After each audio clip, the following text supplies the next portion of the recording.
Hey gang, if you're applying to college and you're a first-gen student, I get it. It's confusing, overwhelming, and kind of stressful for no reason. I went through it basically blind, and I wish I had someone to tell me half the things that I'm about to share today. So without further ado, here are 9 tips I wish I knew before applying to college, especially as a first-gen student.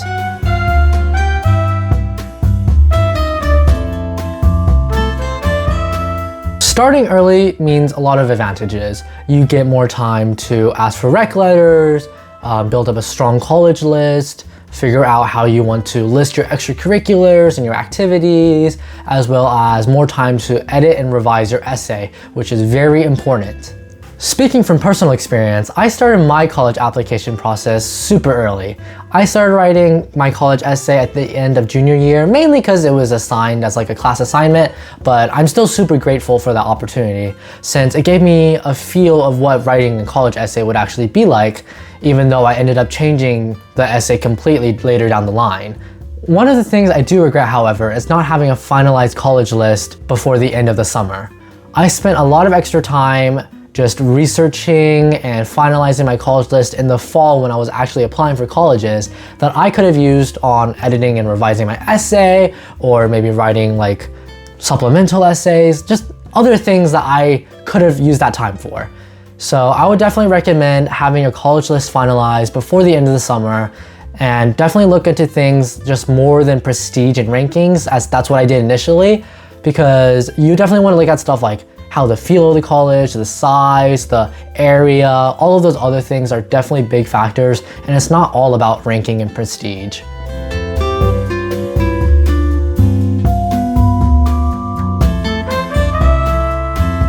I think one of my biggest mistakes in the college application process and just the high school journey in general is not being honest with myself with what I wanted to do with my life.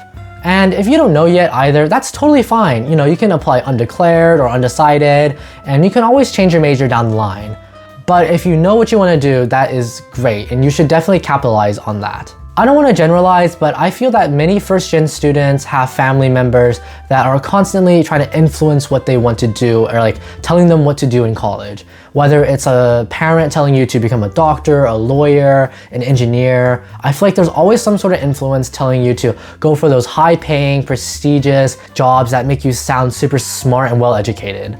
And while if that's something you want to do, that's totally fine, and I'm really happy for you, a lot of the times that's not exactly what we as the students actually want from our lives and educational journey. And even for me, I took a long time before realizing what I actually wanted to do.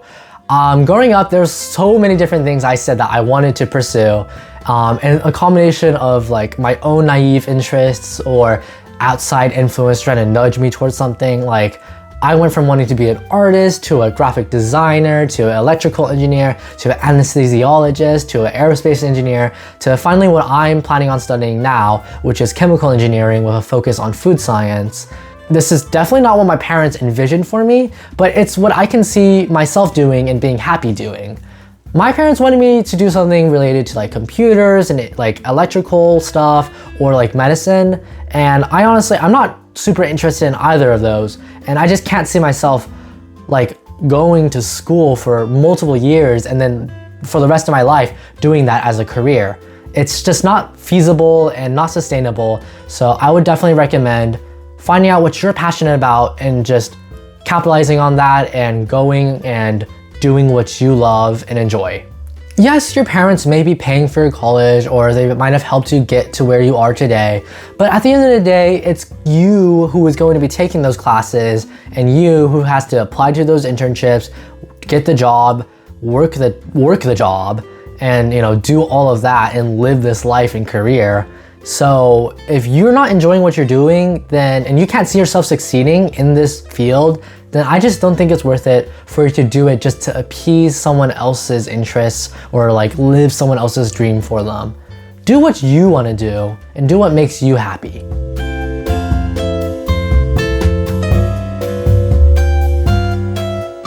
Kind of leading on to the last thing about like following your dreams and your passions and doing what makes you happy.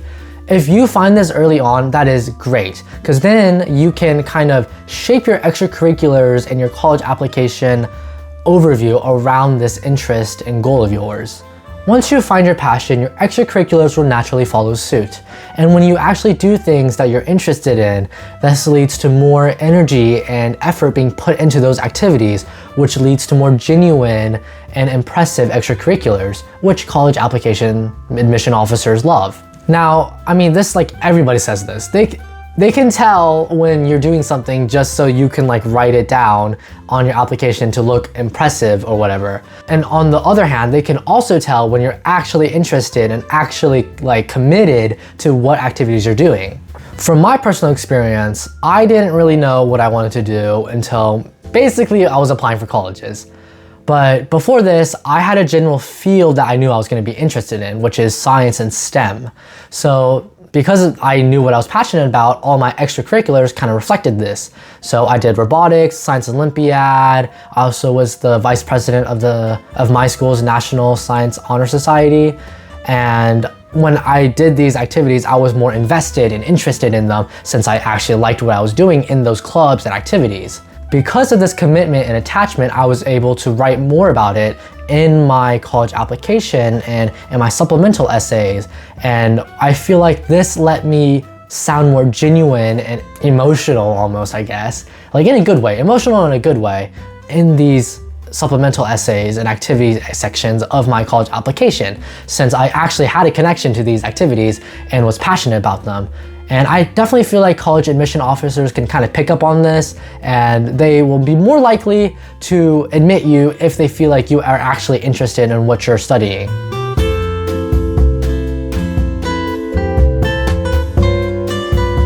Sometimes as first-gen students, it can be really hard to find the time to do extracurriculars and other activities, especially on top of all the existing responsibilities that we have. Personally, I'm not someone who volunteered 1,000 hours at the animal shelter or built my own app with like 1 million downloads or started a nonprofit or any of those things. I'm just me, and that's okay. But a lot of the other things that might seem normal or mundane to you totally count as activities, and you can put them down. Working as a cashier at the family business, that shows responsibility, communication skills, and financial literacy. Taking care of the house or younger siblings, that shows responsibility, independence, and empathy. Personal projects like little bake sales or little like social media accounts that you started, that shows passion and initiative. All these things show the bigger picture of your own character, that you are hardworking, creative, and doing the best with what you have. As long as you believe that something helps shape your identity, it is not too little to put on your application.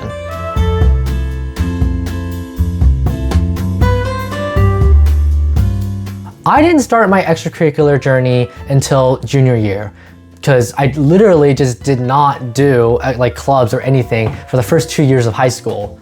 And this was mainly because my parents both worked late hours, and so I didn't have any means of transportation to get to these clubs. So that's why I didn't do them until junior year when I could drive myself.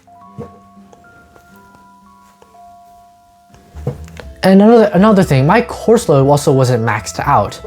You know, like I obviously tried the hardest I could with what I knew I was capable of, but I wasn't like 20 extra APs or anything like that. Like it was like challenging, but it wasn't maxed out. I wasn't college maxing. You know, I had friends who skipped a grade, you know, they started their own clubs, they took pre-existing clubs and expanding them to more community involvement with like local businesses and stuff like that. And people who like, you know, volunteered thousands, well not actually maybe thousands, but like at least hundreds of hours. And I didn't do any of that, but you know, I still got to a lot of schools. Comparing yourself to others is not helpful in any way. It would only make you feel bad about yourself, and that's not okay. Especially as a first-gen student, your path is already unique. Focus on the best that you can do. Also, applications have a section to put extenuating circumstances for a reason. If you need to explain why you didn't do extracurriculars for the first 2 years of high school by, you know, putting in the little section, go ahead, that's fine, that's why it's there. Just don't compare yourself to others and don't feel bad if you feel behind in any way. Just start where you are now and just work your hardest.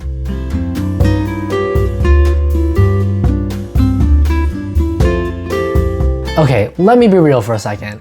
I hate asking for help. I don't know what it is. I don't know if it's just because I feel like I'm being weak or like I feel like I'm bothering people when I ask for help. I just really hate it.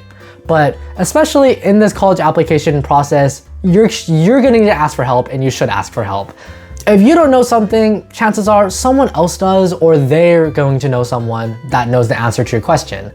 And when you're a first-gen student, you need all the resources that you can get because you don't know how to do this. I don't know how to do this. No one knows how to do this, especially as a first-gen student. Your teachers and your counselors are literally being paid to help you. So, you feel free to utilize that and don't feel like you're bothering them. They're here to help you succeed, and if they're a good teacher, they'll want to see you succeed. And then with like my essay, for example, I asked literally everyone I was comfortable with to look it over and give me their feedback.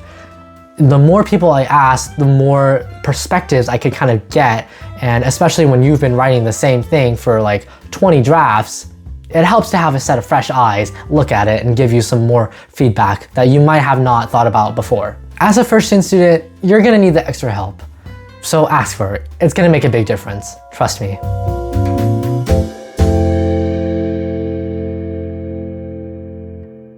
As first-gen students, we've got to make the most of what we got.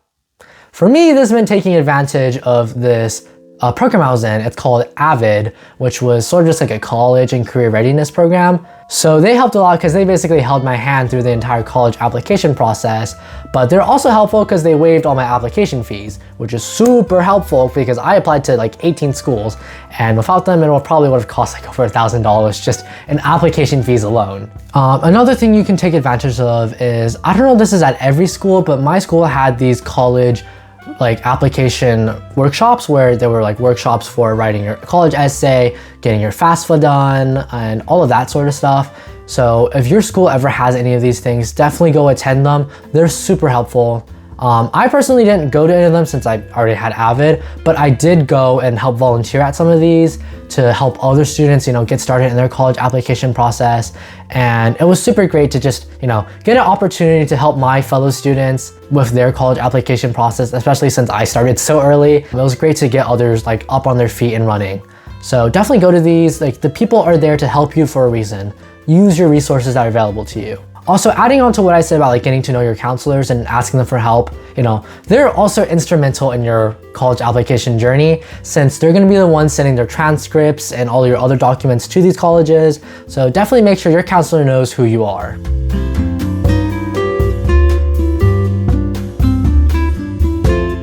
Try your best to stay organized. I kept a huge spreadsheet with literally every single information on each of the colleges I applied to, such as rankings, tuition cost, averages, location, population, I don't even know, there was a lot of stuff, And I also used a spreadsheet to keep track of my college application portal, password and usernames, and everything.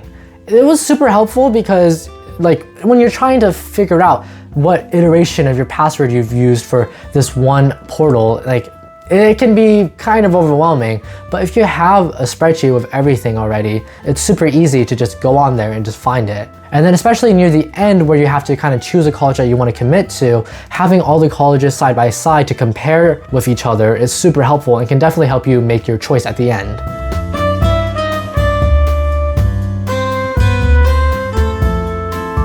Okay, last but certainly not least, try your best.